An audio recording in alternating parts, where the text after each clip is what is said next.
Welcome to the Black Delegates podcast. Today's date is July the 1st, 2018. I was about to say June. This is episode 21, episode 21. We made it, fellas. First off, we want to not only pat ourselves on the back, but give out some thanks to the listeners. We reached the 1,000 download milestone. Yeah. So, we appreciate all y'all listening, all our fans all across the world. I know Ishmael said we had somebody overseas, so big up to him or her. Yeah, we got folks in Sweden. We got folks in the UK. We got folks out there, man. We done reached a stack, and even though it took us a while to get there, you know, we really didn't do promo until like episode 14. I think that's when we got on the gram, and that's really when it started kicking off. So appreciate everybody for tuning in. We got to a stack. Now we're trying to get to 2, get to 5, get to 10. So appreciate y'all for rocking with us. Yep, and then we're going to try to get signed by Jay-Z, and we're going to be on Tidal. Aspirations. All right. So let's start off. Let's go Weekend Blackness or Weekend Brownness. Paul, how was your week, man? Weekend Brownness, man. My Weekend Brownness was James Edward Olmos Brown, man. Very brown this week for myself. If you guys know who that is, you might get a laugh. No. But yeah, man, I went to D.C. this week for work. Just happened to be in D.C. I actually ended up taking the family with me, so I had the kid and the wife with me. We spent the weekend up there. Just got back today. But while I was up there, I was working in the district, somewhat near the White House and all these things like this, and then hotel near there. So we stayed over the weekend, blah, blah. Just so happened that this weekend was also coinciding with a big rally in D.C. for the Keep Families Together, the issue about immigration and separating families down at the border. So Saturday morning, I got up. And I actually had the kid for most of the day. My wife was going to go meet some friends and hang out with them. So it was just me and the kid. We were going to do some museums and things like that. But when we got out, I noticed a very, very, very large police presence.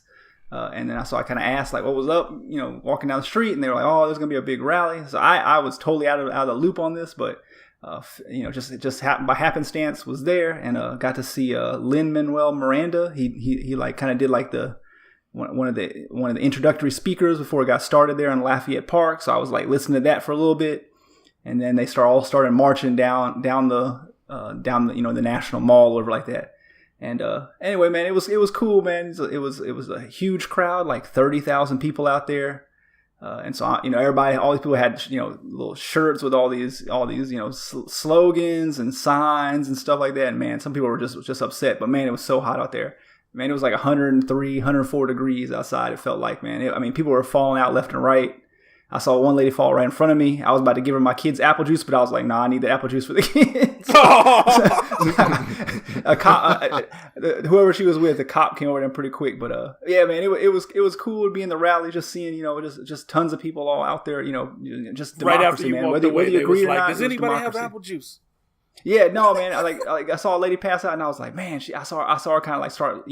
She like took her like husband or someone's hand, and she like went to a knee, and the husband kind of like was hunched over her, and he was just like telling her like lay down, lay down, lay down. And so he like was motioning over. There was a cop nearby, so the cop kind of came over there, and I just had me passing by right then at that moment, and I had got an apple juice earlier, so I had a couple of drinks underneath for the kid. I had him in the little stroller with the thing, and so I was like, man, maybe I should give this lady the juice. But I was like, nah, she got it. And it's hot as heck out here. And I got the little kid. And I ain't about to have him pass out. So I'm sorry, lady, whoever you were.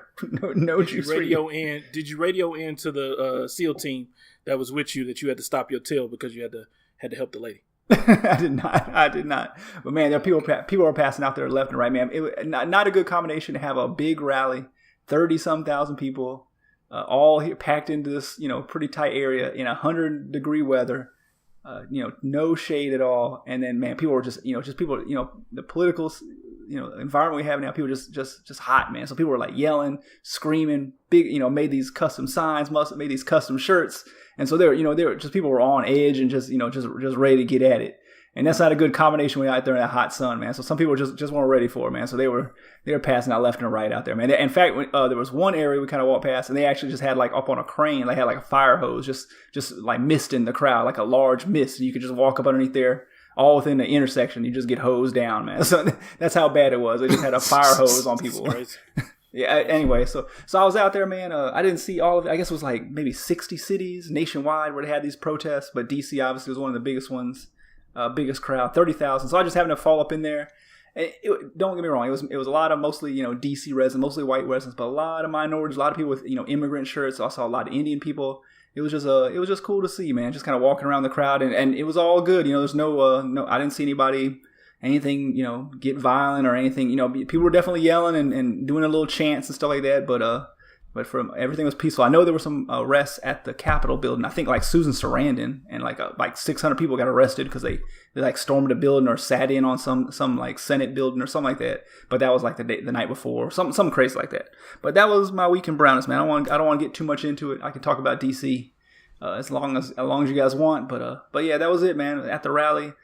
Just having to fall in there, but it was for a good cause, and it was good seeing people just, voicing their opinions. So that's it, man. All right. So I'll go next, and we'll save Ishmael for last. My week in blackness was John Boyega Black. So I actually got a chance to catch up on some movies here this weekend. It was so dang hot outside. I cut the grass at like 8 o'clock in the morning. It was already like 90 degrees. So I did that as quickly as possible, pulled a few weeds, ran back in the house, and that was it. Told my son we chilling for the rest of the day. So I had to pull out some DVDs, watched Pacific Rim 2, which I enjoy those movies, even though, it ain't much to it, but it's fun seeing robots punch monsters in the face. I'm always down for that. Listen to a lot of music. Got a chance to listen to that Drake, which... I will say the first 10 songs was fire. Mm-hmm. And then he started singing. And then it was like 3 more songs that was aight. So, you make a good playlist off of that, though. So I ain't mad. He was rapping, so I was happy. I know when I first came in. Tracks. That's a long it is. Album it's a lot nowadays. A lot of tracks. Yeah. Especially compared to these Kanye 7 song albums. Right. That he doing out here, man. Make a full album, bro. But that's pretty much it. What about you, Ishmael? Man, my week, I wouldn't even know how to name it. I guess my week in blackness is like the little meme phone dude that we talked about a little bit last week. Dude with the glasses. Like on the surface is black, but St. not Louis really. Classic. St. Louis Classic. Right. So, not a whole lot going on for me this week. I was trying to think of what to even talk about. As my coworker would say, it's extra regular. Wife and I went to go see Ocean's 8. She wanted to see that, and actually got a good show topic that we were going to use this week. But I bumped that to next week. Rihanna's in. Hold on, Rihanna's in that, man. You can't. Yeah, come on, bro. Come on, man. It's just Rihanna though. That's not that black. That movie's pretty white. But go ahead. Oh yeah. Otherwise, just this hot, crazy weather around here, man, and people who are not from St. Louis don't necessarily understand the dynamics of the city. So we just had this big storm the other day, and I'm finding out a lot of people are out of electricity. People like, man, did your lights go off? Did your power go off? Yada, yada. And I'm like, no, because I live south, like South County, right near South City.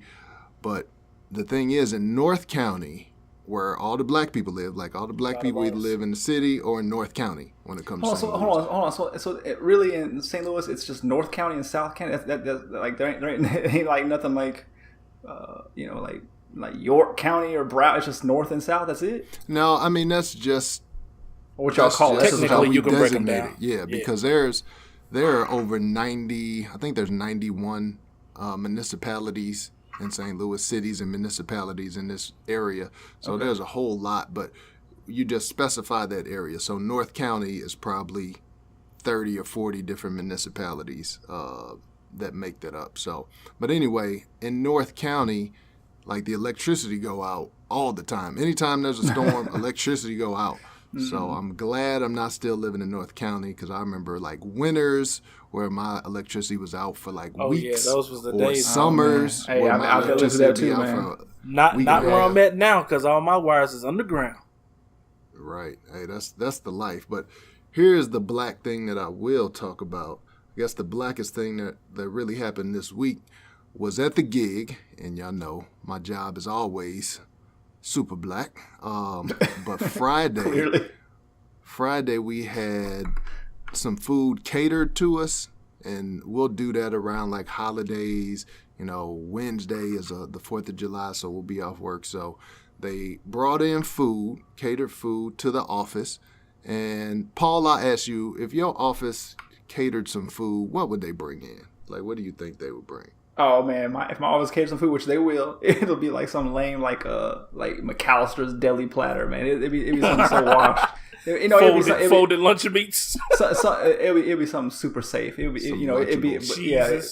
it'd be like McAllister's, like turkey sandwiches and turkey sandwich, tuna, something like that. That's all it'd be, man. That's all it ever is.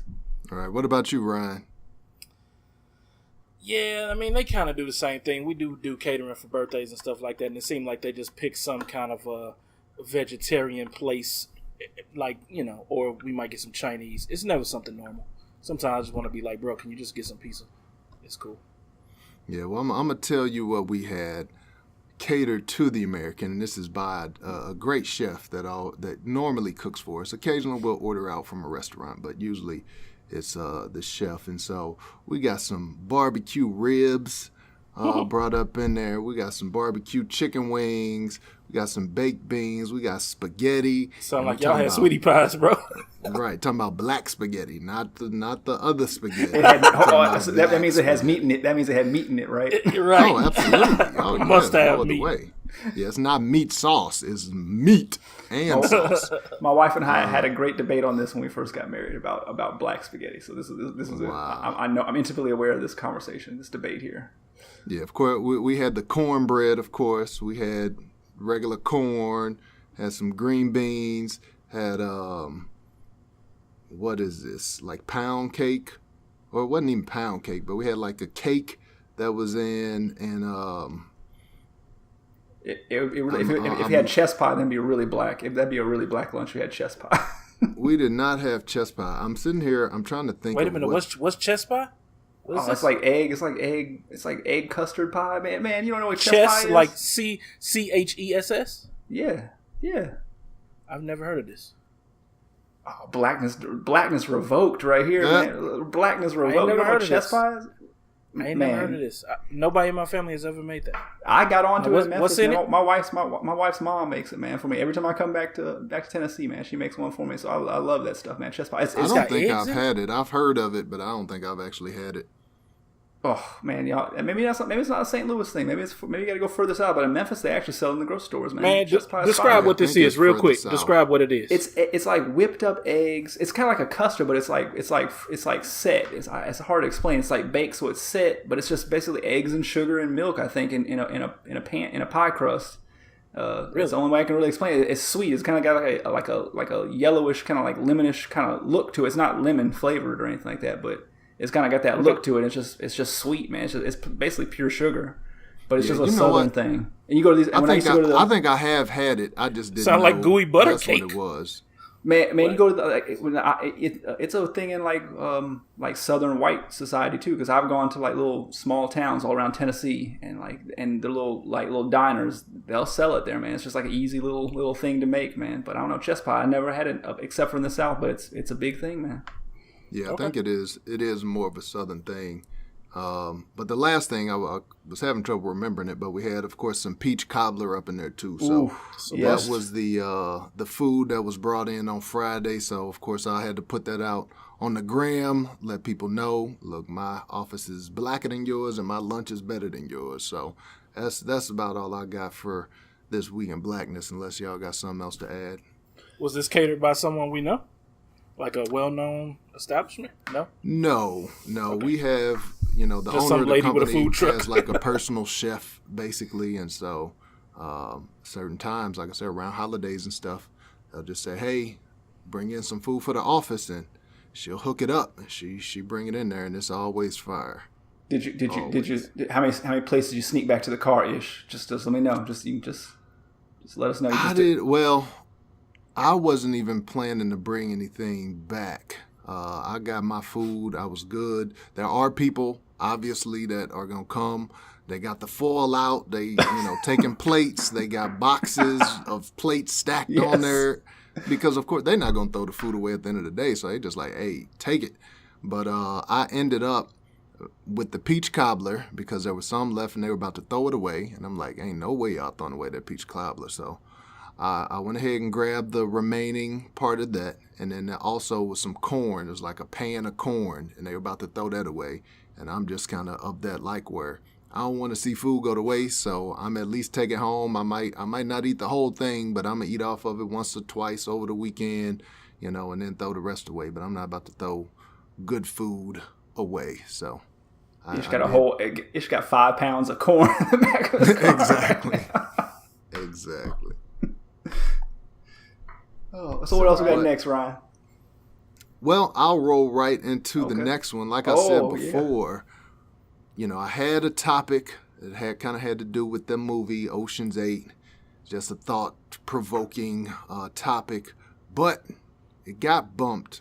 It was maybe 15 minutes before we started recording, or at least we're scheduled to record. Yeah. We got breaking news. The worldwide leader in sports, ESPN, reported that LeBron James of the Cleveland Cavaliers is now LeBron James of the Los Angeles Lakers. Yes. And who is the biggest Lakers fan around? None other than the Black Ryan.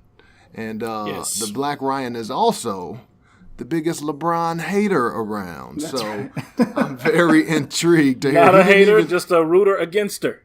Yeah, that's hater. AKA I think that's a hater. Right. Hashtag hater.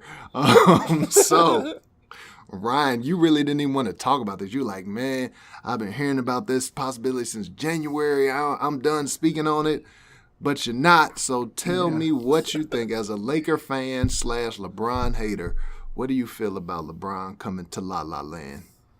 Little background on me. I was a late comer to the NBA, period, just watching the game. So in high school, I guess probably, freshman, sophomore year, in looking for a team and just trying out the NBA and liking basketball for the first time in my life, I fell into, love with the Lakers. And I've been there. Nick Van Exel was my favorite player back in the day. This is true. I can confirm this. That's facts. And then Kobe came along, and I was, telling people how cold Kobe was, and everybody was laughing at me because he was only averaging like 7, and then he averaged 16, then he averaged 23, and he came up. And so that's been me, man. How I feel about the trade, I'm torn, man, because like y'all know, I've literally been rooting against this dude since Miami. I don't hate the guy. He's a great guy. He's a nice guy. Sure, we'd be friends if I knew him for real. But I just been rooting against him. And so whenever you've been rooting against a person for so long and then they come to your team, it's kind of like, man, should I leave or should this leave? But he ain't leaving. So it's just like, I don't have no choice. I either got to pack my stuff and move, or I got to sit here and celebrate this dude being LeBron on my team. And I don't know, man. I'm still trying to process it. I'm not sure what I'm going to do. Who can you bring with him to make you want to ride with this? Who if he brings Kawhi, are you fine? Who does he need to bring with him to make you happy? That doesn't change anything. I was all the way out on any super team nonsense because I'm done with super teams. I want them to go away. I need them to die, and only LeBron can kill them if he don't bring 2 other dudes to this team. Now, if he go with the team we got, add another dude, okay, not really a super team, then I'm fine with that. But it has to die, and it has to die with him. Gotcha. Yeah, well, of course, they're talking about Boogie Cousins. I think he is an unrestricted free agent. So talking about him possibly signing there. He is coming off of that major injury, that Achilles injury, which is probably going to take him a while to get back to full speed. Yeah. Of course, by the time we publish, some of these moves may already be ironed out. So I don't want to go into too much details. But, of course, with Kawhi, a lot of people think Kawhi is going there. That is dependent on the Spurs, whether they're going to trade him there or not. Like, my feeling is if the Spurs see the Lakers got LeBron, now they're less inclined to send Kawhi there because they're like, well, why are we just going to make this powerhouse here? Kawhi is a free agent next year, so maybe they trade him to the East, and then next year he goes to L.A., but I don't see them sending him unless they put together a package that you just can't refuse. Paul George was another name everybody thought was going to L.A., but, of course, he re-signed with OKC. So it'll be interesting because this is really the first time we've seen LeBron make a move where it wasn't already coordinated out. And maybe he had some things going on in the background, but when he left Cleveland to Miami, we knew Chris Bosh was going with him. When he left Miami, this the home stretch, though. To go back to Cleveland. Yeah, and that could be it. It could be he's like, hey, I'm what is he, 33 now? I'm 33. Yeah. I got my championships. I got a house in L.A. I got a production company in L.A. I'm going to just go here and just kind of wind down, and whoever want to come, but I'm not too worried about it. But, Paul, what do you think? You about to say something? I'm just annoyed by all this because I'm not a Laker fan. I like antagonizing Laker fans, especially Ryan, because I've been hearing about Lakers for since as long as I've known this dude. But man, it's just I'm just not look. I look forward to basketball season, but I am not looking forward to all the hype. Every season, it's always something about LeBron this, LeBron that, will he go, and now it's going to be just amplified times 10, which is hard to even fathom. There's going to be this much, discussion. I'm so sick of hearing about Lakers. I'm sick of hearing about Lonzo Ball's development, LeVar Ball. Now we got LeBron in here. All this. I don't care. I'm sick of it. I just want to mix up. And plus, I'm just sick of these. I'm sick of the super teams. I don't like how stacked the West is because my team's in the West, the Grizzlies, and they're not very good, and they need to get better. But it's just hold on. Pause for laughter. Hey, at least I'm legit with it. So it's the Grizz. That's who I rock with. I know we've had some hard times, but hey, they've got some good teams. We try hard, man. That's all I can say. But I'll ride with the small market teams, man. It's just, everybody's supposed to be a Bulls fan, a Knicks fan, a Heat fan. Right. That's all we can be. That's it. Man, just 6 teams. That's all we need in the NBA. 6 teams. Everybody got to pick between these 6 teams. That's trash. Hey, y'all know how I ride, man. I got no loyalty to teams. I roll with the players. So, I've been rocking with the Dallas Mavericks because I'm a Dirk fan, and the last couple years I've been rocking with the Milwaukee Bucks because I'm a Giannis Antetokounmpo fan. So I have no loyalties. I've been on the Mavs team for a while. Did you leave out the Utah Jazz? Yeah, the Utah Jazz back when Malone and Stockton was there. I was like, my Philadelphia loyalty. Sixers when Allen Iverson was there. The Magic when Shaq was there. Yeah, my loyalty is a little soft. Like the Grizz is a team because I lived there for many years, so we go to games and stuff like that. So I got to just got interested in going to see the games. Just kind of following it, through the years. But my loyalty is more play. Who's exciting? I like all the teams you just named. I like watching them too. No, don't try to back out. Your team is the Grizzlies, man. Oh, I'm riding with that. Man. I am. I do. You see that? So I do want to mention a couple things. So they kind of I lost track of what I was going to say before. So the one thing that I'm really worried about in this whole scenario is, when I was a Kobe fan, so I was riding with Kobe, and Kobe passed on the torch to whoever was left there. And so when you've been a fan of one team for so long, like, I don't know nothing else, So I was kind of sitting like, Kyrie was my favorite player, but then he started playing with LeBron, and I'm like, I can't be rooting for LeBron. So I was like, I'm out again. So I was out again. So when he got traded to Boston, I was like, maybe, but I'm a Laker, man. I can't be rooting for the Boston Celtics. It's weird. Listen, man, you just need to embrace LeBron, man. Just wrap your arms around him. Get you a LeBron jersey, a LA Lakers LeBron James jersey. Get you a Trenton headband. Has a LeBron jersey. See, you need to get you one. And you used to rock the headbands back in high school and college anyway. Get you a purple headband. Yeah. See? LeBron jersey, purple or yellow headband when you cut the grass. There you go. You good, man. But still, it's like you grow up with these players, man, and I've been watching this team grow for real from nothing to now. We done got a couple people that's good, a couple people that I feel can be great players like Brandon Ingram and Julius Randle. Okay, hater. Keep saying that. Julius Randle been in like league like 5 years, man. We ain't finna debate these players. We ain't finna debate the players right now because we don't have time for it. But all of y'all haters that's been saying all this stuff about the Lakers now, that's another thing. I won't have my chance to throw it in your face when my players are good because now you're just going to say, oh, it was LeBron, and that was it. No, we're going to laugh extra Whatever hard. You say, I'm going to laugh even harder when they still crash and burn. Just like when you guys got the first dream team, Gary Payton, Karl Malone, and all of them. I'm going to laugh when this goes the same way. All right, hey, team won 35, and they a lot better than that just by themselves. And if you're telling me that LeBron can't add 20 games to that, he can. I think he can, yeah. But now LeBron is going to win them up. But let's not forget, they're still the second best team in California. So yes. Golden State Warriors still got that.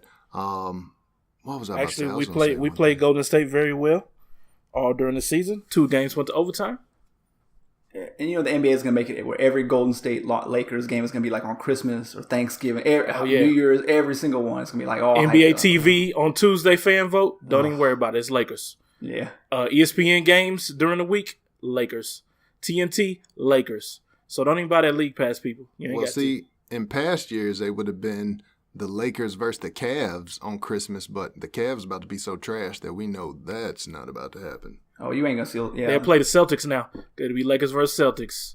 And now the East is just. I mean, it's really just a 2-man race. It's Boston and 76ers. That's really it. I mean, maybe you think Milwaukee's gonna come up? Milwaukee, yes, man. They got a new coach out there.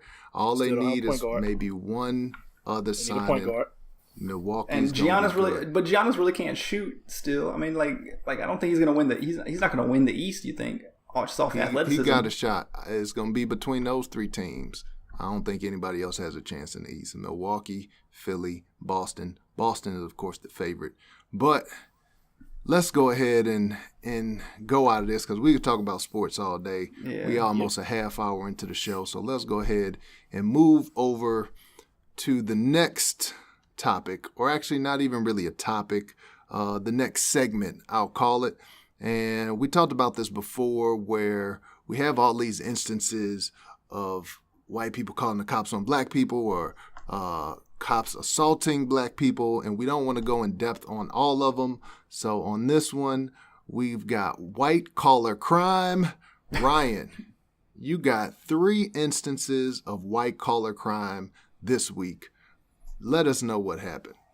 3 instances, fellas. I couldn't decide which one was better, so I was like, you know what? All these got to go on there. So our number 1 white-collar crime was firefighting while black. There was a firefighter who was going door-to-door in California, just making sure people didn't have dry brush in their backyard that could catch fire and possibly burn down the whole state. Seems heroic. Someone called the cops on him, despite the fire trucks and the warning door knocks that happened right before that. We got mowing while black, where a 12-year-old young boy mowed a 1-foot square patch in the neighbor's yard. And the cops were called because they said he was cutting grass in their yard. Went on their property. You can't have them darkies on your property, man. Yeah, get out of here with that. Then we got following instructions while black, where a young black man, the police were called on him, and they were saying that he was accosting people in the streets with a bat. No bat was found, by the way. He was sitting on the curb, taking his instructions. They kept telling him to straighten his legs out. He was straightening them out. Then they told him to cross his legs, and when he crossed them, they tasered him in the back.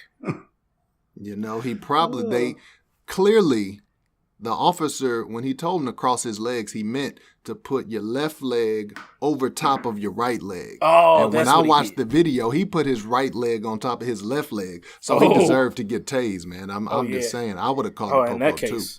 In that case, yeah, you got to follow directions, guys. I mean, you just got to follow those directions. Yeah. So those were the white collar crime headlines. White collar crime. CALLER. Crime. Yes. Callers. Mm-hmm. All right. So what we got next? This is actually my story. Story. I don't know what's wrong with my voice today. Lee better have my money.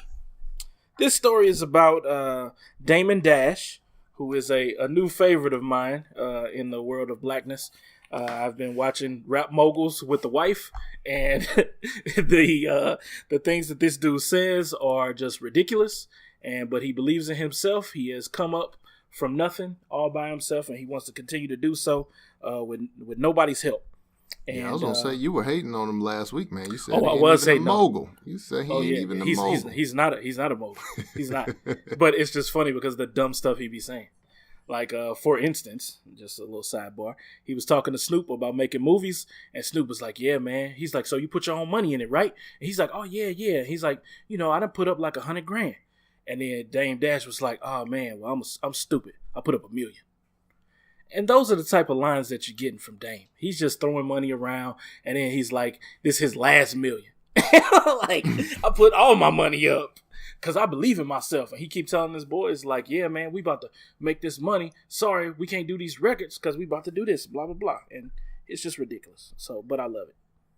And in this case, he apparently he had loaned Lee Daniels $2 million some time ago when he and if you know Lee Daniels from Empire currently and quite a few other movies, he loaned him the $2 million to do a movie called Woodsman and Shadowboxer. He claims that this was a loan, and Lee Daniels seems to have been ducking him over the years. And so Dame Dash rolled up on this brother at the Diana Ross concert. The pull up at the Diana Ross, the ultimate rolled pull up on him. Yes. And they had a heated confrontation, which was caught on video. So y'all can see that. We have it in the show notes. And he basically was telling him, like, look, man, I told you to give me my money back. You were supposed to give it back in a month or two. You did not. I want my money. Man, that was like, and that was years ago, too. Years ago. Yeah, years ago. But hey, when a brother owe you money, he owe you money. There's no expiration date on loans. So, And the dude Lee knew it too. He knew it was caught. He knew he was busted. Lee, Obviously, he knows he owes. But he was trying to like talk himself out of the situation. I will give it to him. He did not. He didn't slip up and like get angry or nothing. Because he knew he was about to catch a beat down. Because keep in mind, I told y'all, Dame Dash is broke. Yeah, broke. He is broke. He is broke. Right. He is broke. He ain't out here playing about this money. He's telling people about this movie that he just made. I need my money back now. Like, bro, you still editing, bro. You're not gonna get the money back no time soon. And then he said, when he in the confrontation, he's like, talking about lawsuits and stuff like that. Like, man, dude, you're just gonna spend $2 million trying to get your $2 million back. That's all you're gonna do is spend $2 million trying to get $2 million back. It ain't gonna be worth nothing. So, man, you just need to pick this dude up and shake him loose and just shake $2 million out of his pockets right then and there. That's what you should have done at the concert, man. I can't believe it didn't come to blows, man. Because $2 million, that's crazy. Nah, because he know what's up. In the end, Lee Daniels has since gone on TV about it because people have been asking him about it. And he says, I am in the position now to get it to him. So I'm going to get it to him because I think that's the right thing to do. You dang right it's the right thing to do. No, because right thing to do, give his money back then. Didn't want to catch that fade. You didn't want to catch that fade. Right. Have y'all ever had a situation where a brother, and we won't talk about brothers, but you can talk about anybody, I guess, where a brother owed you money didn't pay it back, and you had to pull up on him? Oh hell yeah! Ish, you wanna you go ahead. I got a story, but you go first because you sound like you got several. Look, man. Hey, look, money. I'm tight with the money, unfortunately. But I definitely have. Look, first of all, let me just real talk. Look, me and Ryan go back so long, and I'm so broke. I still remember Ryan owed me a pizza from 20 years ago, and I'm still salty about it. I paid you that pizza, man. You still talking about it? Roll up. I walked into your room. Look. I'm about to Dame Dash you, man. I'm about to Dame Dash you right here. We had a bet. I had a bet on you going to give me a pizza, a full-size pizza. This man got me a little tiny, rinky-dinky personal pan pizza on a bet he lost, and he never paid me back. And I'm still salty about it. And if I see him, I'm rolling up on him Dame Dash style. I'm gonna shake that pizza out of you on site. I want my pizza, man. I ain't playing. That's 20 years ago with interest. But no, man. I mean for real. Like, I've had like family members, man, like hit me up. Man, like over like $150, man. They won't give it back to me, man. Something like that. So I've had like, good. I mean, just like I never really come to blows. It's just kind of like, okay, man, once after a certain point, once you ain't giving money back and I've asked you for it, it's just like, okay, I just don't rock with you no more, man. It's just how it is. It don't really need to be no fighting situation or like that, because it ain't worth it really for that much money. But $2 million, $2 million, I don't know, man. Somebody might have to die for $2 million, especially if you ain't got $2 million like Dame Dash. Like I got $150, I got $250. I'm never gonna loan out much more than that, but $2 million, I can't even fathom it. I mean, he's a good man just for being able to actually walk away and not go to jail in that situation. If somebody's been owing you for $2 million and they basically and you broke, and they basically admitting that they do owe it to you, and then afterwards he basically tells the world, yes, I'm going to give this man this money just so he can leave me alone. Man, yeah, there'll be problems there in that situation. Right. What about you? Write me a check right now, bro. Right, that's when you just throw somebody in the trunk. You don't even say nothing. You just roll up on them, throw them in the trunk, and send a ransom note to the wife or something like that, or the boo thing. But yeah, man, I had a similar story. And me, I don't loan out a lot of money either. And I really have learned, or I've taken this, concept where I'm not even going to loan money, unless I can just give it to you. Because you get burned that way. You sitting there waiting for sitting there waiting for somebody to pay you back. And like Paul said, it can ruin relationships. So, I had a partner who had come upon some hard times and had lost his job and, ended up going and getting like a payday loan. Ooh. Those things charge that's just crazy interest, just ridiculous interest. But he was trying to pay bills, trying to make ends meet. So he went and got this payday loan. And I told him at the time, I'm like, man, this is a bad idea. He's like, man, I gotta get this. I'm like, all right. So he hit me up, and he didn't really realize like what the interest was on it. So once it was time for them to pay, let's say he borrowed $150 from him. Well, he owed them like $400. And so he didn't realize that, and they start calling his phone like, hey, we need this money, or, you're going to collections, or we going to sue you or whatever. So at the time, I had little savings put aside. I was cool. I'm like, you know what? I'm going to just give you this. I think it was $400, $350, whatever. I'm like, I'm going to just loan you this money. I'm like, I know you're not working right now. Once you get a job, you could give me back, here, just take it. I'm not going to press you for it. Once you get a job, we'll get it. He like, cool, thank you, appreciate it, yada, yada, yada. So I actually took him up there to the loan place, and he paid him. And so we're like, cool. So a couple months later, 4 or 5 months later, he ended up working again, got another job. And so I'm like, okay, he got a gig. So I'm expecting, like, all right, this money going to come back. And I wasn't even pressing for like right as soon as you get the job, because I know you still got some little bills that you probably got to give. So I'm like, all right, I'm going to give him about 3 checks, and I'll be good. First check came, he like flying chicks from out of town to come visit him. Like the next check came, he like, yeah, man, I just bought this new watch. I just bought this new this and that. And I'm like, hey. Man, that's the worst if he flossing on you. He telling you everything he doing. Flossing. I said, and so finally, like we actually end up going out of town together. And finally, I'm like, what's up with that bread, with that, that money I loaned? Oh, man, I forgot all about that, man. Yeah, I'm going to get, and I was just like, whoa, like, I felt like I just wanted to put hands on him at that time. So that's really when I was just like, you know what? If I can't afford to give it to somebody, I'm not even going to loan it. So I eventually got the money back. Like had to do the little crackhead payment plan where it was like, oh, I'm going to give you $20 a check or $40 a check. I'm that like, sucks. That totally just sucks. money.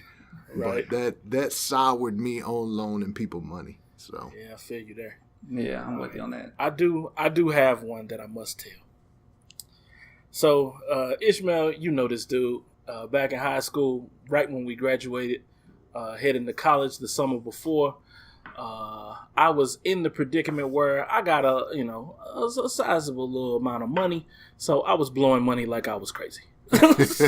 So during my, I was blinded by the green, and at the time, I wouldn't even say a friend, but an associate because I didn't really necessarily trust this brother anyway. But at the same time, we was cool, been cool, whatever. It was a small amount of money. It might have been like $60, but it's enough when you're young. So I loaned the brother the money. He said he was going to give it back on that Monday. I gave it to him. He said he was going to give it back Friday because we got paid. We worked at the same place. He didn't. Didn't hear from him. I went back to get the money again before we went off to college, and his mom was like, oh, he already left for school. And I was like, oh, dang, like I just missed him. I wasn't even tripping off of it. Like I said, I had some money in my pocket. Wasn't worried about it, but I was still going to come get my money. So school went on, semester went through, and, I'm just like, dang, like, what's up with that? And I talked to a couple other partners of mine, and I was like, yeah, he ain't give me that money. And, my friends was like, oh, yeah, man, maybe you just missed him. Like, I'll holler at him and see what's going on with that. Because I ain't have his number. Like I said, we was cool, but we wasn't super cool. We wasn't close friends or nothing. And later on, as the semester went on, they was like, yeah, man, I told him that you was asking him where he was at about that money. And he was like, he ain't giving you back no money. And you better not ask for it. If you do, he gonna punch you in the mouth. And I was like, what? The pull-up gone wrong. He done turned it around. He like, I'm so pulling up on Paul, you at this point, because I owe you money. yeah. At this point, I was talking like big on that one track. I was like, word. And so I said, tell him when I see him, I'm gonna holler at him right when school let out. I said, when does he get out of school? That information came back to me. I said, all right, I'm gonna come over there and he better have my money. Or this house gonna go down. 60. Better have that 60. Better have my money. Bro. Hey man, when you young, bro, $60 was a lot when you was making $5, $6 an hour. So, and this is the worst part about it, man. A grown man should never have to come to you, another grown man, for money that you owe him. Or pizza. So, whatever, dude. When you borrow some money, when you say you gonna give it back, either you give it back or you better have a good excuse to tell them why you can't. Exactly. As long as you do one of the two, I'm okay with you. I agree with you, Ryan. I roll up to this dude. I called all my boys, not you, Ish. I don't know what was going on with that, but I called them because that's who he was talking that smack to. I called up the homie Mike. I called up the homie Kenny. I'm like, I'm finna go over to this dude's house right now. Meet me there in 20 minutes. He lived down the street from me, but I was still just going to roll up. I was going to give them time to show up. I was serious, man. It wasn't no Instagram and all that back then, but this beatdown is going to be public. World star. It's going to be public. Dude, I ain't been that mad in a long time either. So I roll up to the dude's house. After they get there, they get out the car. I knock on the door. He comes out. What does he do? Hands me the money. Dude, if that ain't the softest thing to do.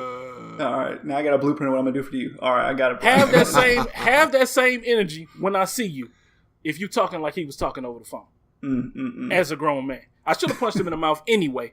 That's my mistake looking back on that, because it would have just been more gangster for me just to steal on him anyway. That's crazy. And pick up the money off the ground. Just pick it up off the ground. Man, but don't y'all hate when like people try to hit you up for money and they try to come up with some elaborate story? Like, man, if you really need money, just say you need like a little bit of money or something like that. Like, don't.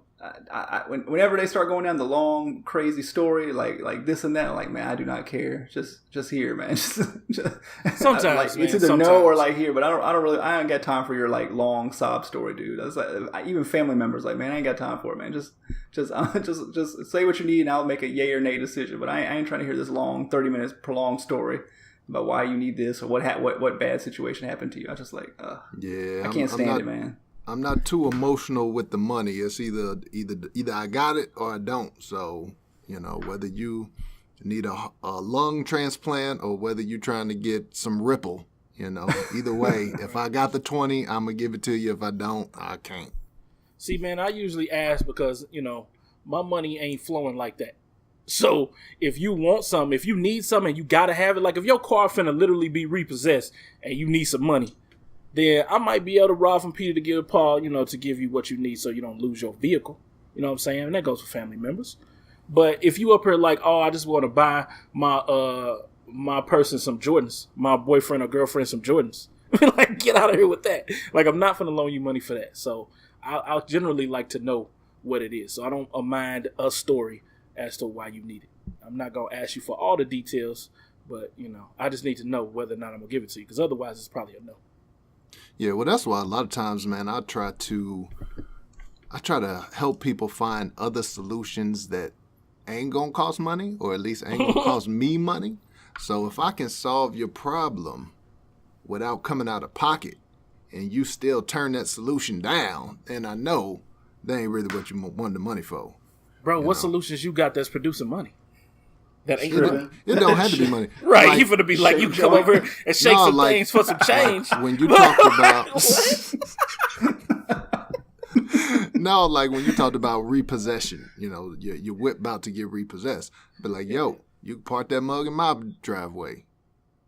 Hey, I ain't giving you no money, but that's keeping the repo man from getting your car. So there are things like that. Hey, my refrigerator just went out. Hey, I'm gonna give you some bags of ice. Yo, they got these bags of ice, 4 for $10. I'm gonna get you about 20 of those, and instead of giving you that $600, so he gonna offer you some ice. Yeah, you got to find other little solutions. Now I'm gonna find you this this refurbished refrigerator on Craigslist instead of giving you that $500-600 for that. So I'm gonna try to help you solve your problem, and if that doesn't work and you want to do what you want to do, then you don't have to figure that out. Unless I got it. But yeah, my advice is give with a clean heart. Just give like, hey, I'm going to give you this money, and if you pay it back, that's just like a blessing to come back to me. But if you don't, breaking then news, I'm not going to have to come up to you. Breaking news. Oh. The Lakers have just signed Lance Stevenson to a 1-year deal. Come on over, Lance. You always been a favorite of mine, bro, because he ain't scared of nobody. If you can't beat him, join him, I guess, right? Hey, I'm going to be a Laker fan just off Lance being on our team. LeBron probably personally did that. He like, man, I'm tired of playing this dude. This dude blowing in my ear. Like, I need him just to be on my team. Right. LeBron gonna look at him and be jealous of that hairline every single day, man. LeBron's just gonna be jealous of that hairline. That's all that it's gonna be, man. Hate it for him. So what we gonna do? Let's move on to the next topic. Next topic, yeah, okay. Good time wise. Okay. The title of this one is Rapping, Not Raping. Priest suspended. Rapping, not raping. Yeah. Just to clarify. It's your story, Paul. We're clear on that. Explain that for. Yeah, so there's a priest, a Catholic priest down in Kenya. His name is Father Paul Ogallo, and he has been suspended by the Catholic Church because he decided to, after his sermons, to try to reach out to the young people by rapping some sermons to his flock in his native language, but using rap. Wait a minute. You got to explain why we put raping, not raping. Well, in the group meet, when Paul put this story up, I was like, a raping priest. And I was like, why we want to talk about this on our show?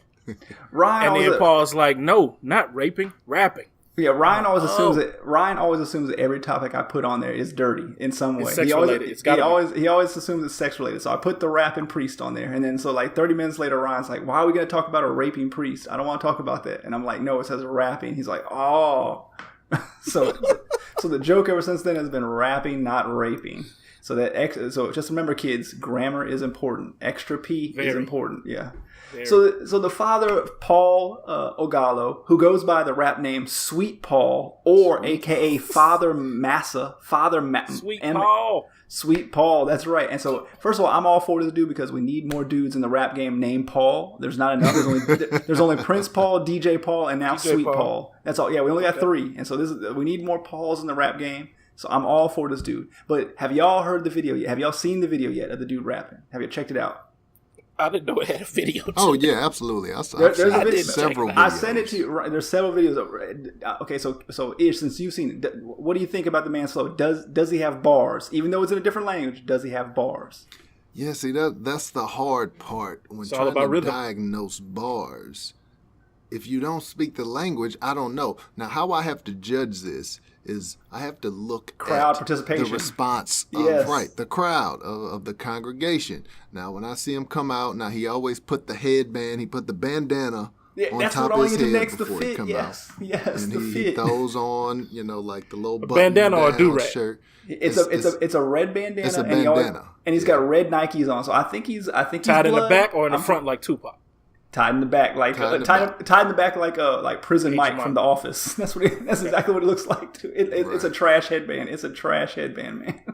Yeah, but every time he come out and he spit, you see the folks, they dancing. It's old ladies get up, they dancing around. The Real young boys, ladies, yeah. The young boys is up there popping. So I'm like, he got them hyped. So he gotta have bars. He gotta have bars.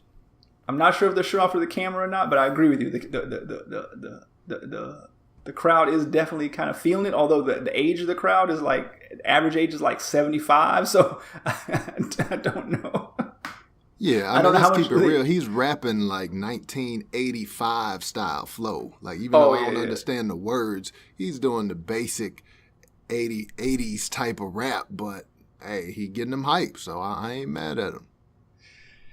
Yep, but anyway, so he's been suspended for the Catholic Church for a year, and he can. So I guess he can still lead his congregation, but he cannot do the rapping or anything like that. So he's gotten in trouble with the church, which is unfortunate. I mean, I think what everybody sees is that I'm sure we all agree that the churches, they don't understand how to reach out to these young people. I hope there would be some kind of. Is it possible the Catholic Church thought he was raping and not rapping? Because that seems to be the reaction that they had. I'm guessing they've had a lot of problems here in the last few years. Maybe they thought it was raping too, and they were just like, "Get him out of here! Get him out of here!" It's very possible. I'm sure whoever's in the public relations office, he saw a CNN headline come across that said "rapping priest," and he thought it said. He just assumed it said raping for the 45th time in the last 2 years, and he's like, "Okay, we're giving him a 1 year suspended sentence too." And so he never even read the article. Raping. Some people are going to be mad at me, but the way the Catholic Church moved, he would have just been moved to another church. He wouldn't have been suspended. Right. They would have been like, "No, we need to move you on over here." Yeah, maybe you won't rape elsewhere. Right. But the dude does speak English, but I could not find a single rap in English that he did, unfortunately. So I searched very far through YouTube trying to find videos of him rapping, but I could not find one where he rapped in English, only in his native language. I couldn't understand it, but yeah, it was very, very simple type raps. But the crowd was kind of feeling it, so I'm gonna give this dude a pass on this. Sweet Paul, Father Paul Ogallo, rocking with. Shout out to Sweet Paul. Yeah, Sweet Paul was spitting, man, and it's crazy. I had to take it back to the Beyonce discussion that we had, and y'all were anti-Beyonce. No, I was not. I was pro booty meat. I'm always pro booty meat. Y'all remember that. Right, I do remember that. I do. But it's a similar situation where I feel like this priest had a genuine care for his community in his heart. He was like, young people aren't coming to church. Young people are not really feeling it. So let me try to do something. And so he started rapping. He said he felt like he got a talent in that. And people started coming and people started getting excited. So if you can get people excited, and it's not like he rapping about dope. He not rapping Pusha T raps. He's rapping little. How do we know? He might be churchy raps. So why you gonna suspend him for that? He might be talking about selling vibranium on the black market. You don't know what he's talking about in those raps, man. You don't know. I know. He said it, man. They got it in the store where he's just rapping about God, trying to bring people closer to God. So there's nothing wrong with rap music. If you're using rap to honor God, go for it. If you're using Beyonce to honor God, go for it. I don't see what the big deal is. No big deal, but Sweet Paul, we got to work on the outfit, man. We got to do something about the bandana and the red Nikes. We got to work on that. We got to get that gear just a little bit flyer. We got to swag you out just a little bit more, man, because you got an audience out there, baby, on YouTube. We got to swag you out more, man. Was he wearing a collar? He he had one where he had kind of I don't know what you call it, the frock or whatever like that on with the bandana, and but most of them he's wearing like a shirt, like a button down shirt with some words on it. I don't know what it was. Look like a.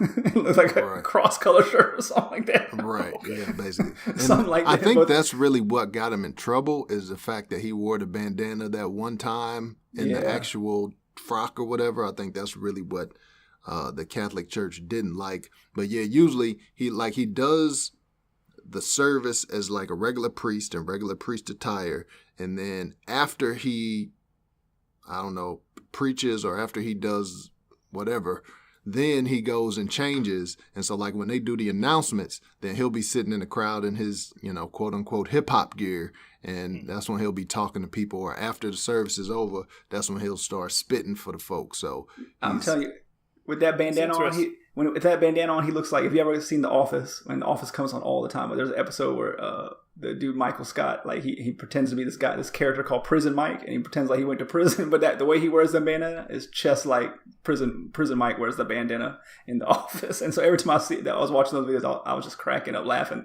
That's all I could think about. So we got to work on that bandana. We got to get the Tupac style or something, man. We got to get some cornrows going or something, man. But that bandana ain't it. I don't know. I mean, when you look at the other, just get a fitted hat. Just get a fitted hat. Just get a fitted. That's all I need. Yeah, but when you're looking at the other folks, man, a lot of them are in traditional, what we would consider traditional African garb. So what he's wearing is probably, out there. It's probably the same to them as these little skinny jeans and the blouses is to the rap cats today now. So he just want to be out there. So maybe that's hot. Maybe he's starting a movement. I don't know which country. Oh, I guess it's Kenya. So maybe in Kenya, like he's starting a new trend. Everybody about to start rocking the bandanas again, man. I put the Prison Mike in the group chat so y'all can have a reference. Everybody should know Prison Mike. Everybody should know Prison Mike. I forgot about that episode, man. It's been so long. That's exactly how he wears it too. Ish, tell me that's not exactly how he wears it. That's exactly how he has it on. I don't even remember Prison Mike. I never was a big Office watcher, so I had to see. I can't rock with you guys. I can't rock with you guys. It's blasphemy, man. Yeah, I did. I watched it all the time. Man, it's literally on Comedy Central like every hour of every day. Like the last. I ain't going back to watch it, but I watched it when it came on Thursdays. I mean, I watch it. If it was on when I caught it, I watched it. I didn't dislike it, but it just wasn't a show that I was checking for every week. So if it's on, I'll peep it. If not, so I don't know all the episodes like y'all, man. How many black people in the Office? It's like one. I recorded that month. No, there were like three black people. Craig, what's his name? That dude was very important. Patrice O'Neal was on there, but he could never. He was supposed to have a regular part, but he could never show up on time, so they just gave him like the black dude Stanley in the Office, who was literally a lot of black dudes that you've seen in your office if you work for an office like that. Did you ever see the episode where they where they picked teams for basketball and they picked Stanley first because he have you seen that episode? Have you ever seen the gif of him trying to dribble? Just Google Stanley from The Office dribbling, and you'll see what I'm talking about. Oh man, it's hilarious. Yeah, I seen that episode. I remember that one. Anyway, okay, we're going down a tangent here. Let's edit all this out. No, you're not. I'm not editing that out. Yeah, quit telling Ryan to edit stuff out because he never edits it, and then we just sound like idiots for being like, "I'll take that out," and then it's always in there. No, because I mean, as long as you're keeping it clean, I'm not gonna edit it. I'll take out some things if if it might get us in trouble, or if you say I don't want that in there specifically, I don't want a name in there, I'll take it out. But otherwise, nope. Show them what's going on. Yeah, if you want them to edit it out, drop that MF. Just right in the middle. You have to. Yeah. All right, so that's it for this week, fellas. It was a good one. Good catching up. Quick one, actually. Right. We starting to get in line, get these times in order. I like it. So let's see. Shout outs. Ishmael, you got a black podcast or business? I guess you can. I'll let you unveil the new branding of that particular portion of the show. Yeah, man.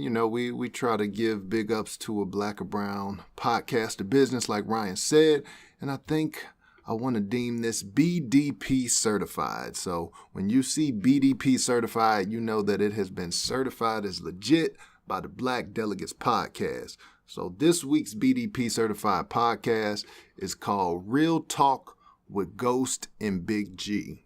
This is a podcast, actually came across them on the gram, and shout out to Instagram, man, because Instagram, they have a lot of accounts that are promoting like black and minority podcasts, and it's like a lot of people are really promoting each other, or people are liking or following each other, and there are certain accounts that really just highlight black podcasts. So that's how I actually found out Real Talk with Ghost and Big G, and I see them so much on Instagram that I was like, let me check out the podcast. And there's two guys, I believe they're from New York, they're brothers, and they do like a 30-minute podcast. It's quick in and out, but they just talk about, what's going on with them. It's similar to our show, except they're not tied to the news necessarily, and they talk about all type of things. But just to hear two brothers, they seem like they're around our age, but I just like the style of their show, man. So we don't know them, we don't owe them, but I wanted to get him that BDP certified moniker because I like it, man. So I think they're available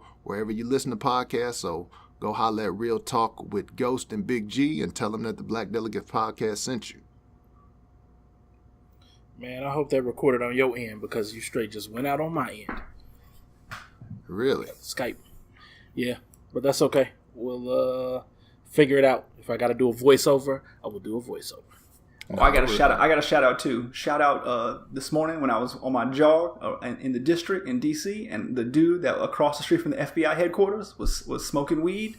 And I said, "Yo," okay. I said, "Yo, you out here?" I said, "Yo, you out here smoking weed? Is that weed?" And he said, "Man, F them." That's what he told me. He pointed at the FBI building and just kept on about his business. I just kept it moving. But shout out to that dude because you were cool. Paul over here snitching now. The FBI about to go and track your location from before, find that time. They're going to search the cameras. You done snitched on that, brother. He about to go to... I don't know. It's decriminalized in D.C. It's decriminalized in D.C. So nice.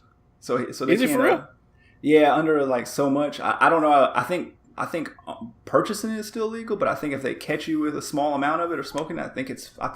They were in the park near our hotel, like them like skateboarders were smoking it all night long. You could smell it out there. But this dude was just sitting out there. It was like 9:00 in the morning. He's out there right across the FBI building, just smoking out. You should have told him because he thought he was giving a finger to Uncle Sam, but he really wasn't.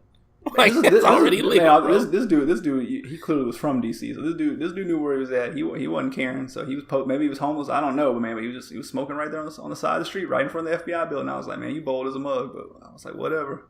What am I gonna say? I was like, I just keep on keeping on. So that was it, man. One shot that dude out because that's pretty bold. I could never think to do that.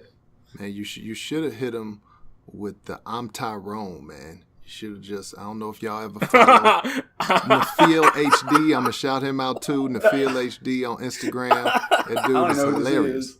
I'm gonna have to know it is. The big dude. We done put it in the group before. Yeah, I know you're talking about now. Okay. And should have slapped it out of his hand and said, "I'm Tyrone." Yeah, now his whole thing is he go and slap cigarettes out of people's hands, and you just watch their reaction, and it's hilarious. And he's been doing this literally for, I don't know, 2-3 years, because at first he started talking about, doing stuff to people's wives, and he would accost them. Now he literally smacks cigarettes out of people's hands, and they just look at him. And the dude is big. He's swole. So some people, they look at him like, man, no, and they just walk away. Other people swing at him.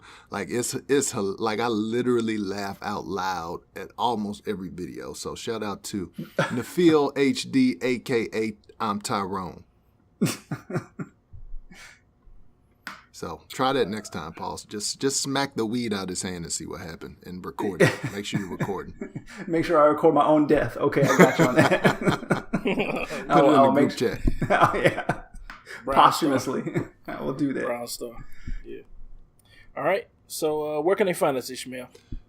You can find the Black Delegates podcast wherever you listen to podcasts. And I do want to give another little shout out to Google Podcasts. Google launched its new podcast app. It's really, really slick, man. They need a couple of updates to really flush out the features, but I like Google Podcasts. So you can check us out on Google Podcasts. You can check us out on Apple Podcasts. You can check us out anywhere. As far as social media goes, check us out on Twitter and Instagram at Black Delegates. There's an underscore between Black and Delegates. You can follow Ryan on Twitter at The Black Ryan. If you want to follow me, I am at Ish Creates. Ryan, or no, Paul. We're going to kick it to Paul. What can people do if they listening to the show, if they like the show, if they want to help out the show? What do they need to do? First of all, like all our 5-star, rate us 5 stars on all these sites, and also subscribe and unsubscribe and resubscribe. That's what you do. That's how you get our numbers up. Subscribe, unsubscribe, resubscribe, and keep pumping those numbers up. We're trying to juice this thing, baby. We're trying to cheat the system. The system cheating us as brown and black people. We're going to cheat the system back. So, with that being said, another episode in the can. Again, thank y'all for getting us to 1,000 downloads. We're going to keep pushing episodes out as long as possible. I ain't got nothing smart to say. You got something smart to say, Ish? Nothing smart to say. Just appreciate y'all for listening. Happy for that 1,000. Now let's get 1,000 more. Let's get 100,000 more. Have a good 4th, everyone. Yeah, happy 4th. Yeah, eat some chess pie. Find some chess pie. Eat that. Yeah, okay. Peace. Peace.